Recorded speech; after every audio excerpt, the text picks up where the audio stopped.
Bonjour, pour la représentation graphique du numéro 4, page 92, il s'agissait de la fonction g de x, qui est x associé à g de x égale à moins 3x plus 2.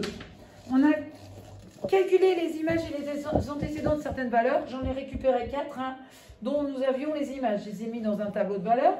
Si on les place, les points sont alignés, alors c'est un petit peu mieux ici. Alors, comment on peut repérer que les points sont alignés? Alors, sous GeoGebra, c'est assez pratique. Si je fais passer la droite par 2 points, ça perçoit qu'ils sont tous sur la même droite.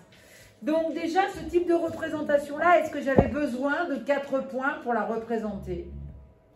Non, il suffit de 2 points, donc de 2 valeurs de x. Parce qu'en effet, il s'agit donc d'une fonction dont la représentation graphique est toujours une droite.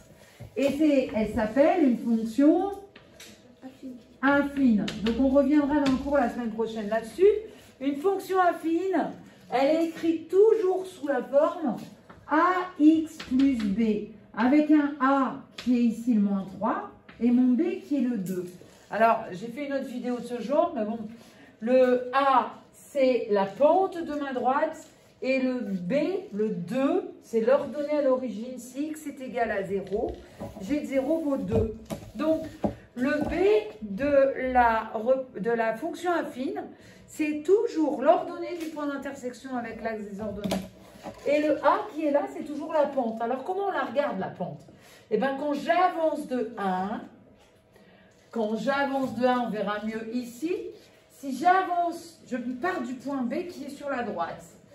Si j'avance de 1 et que je descends de 3, je retombe sur la droite. Si je recommence une marche supplémentaire, j'avance de 1, je descends de 3, je retombe sur la droite. C'est ça la pente de la droite ou le coefficient directeur. Et bien la pente ou le coefficient directeur, on le dit ici.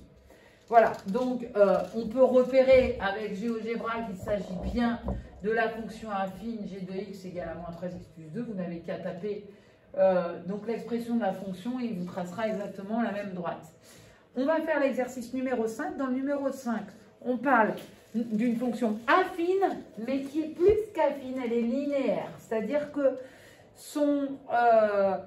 sa représentation graphique va passer par l'origine. Vous regarderez la vidéo qui lui est associée sur YouTube.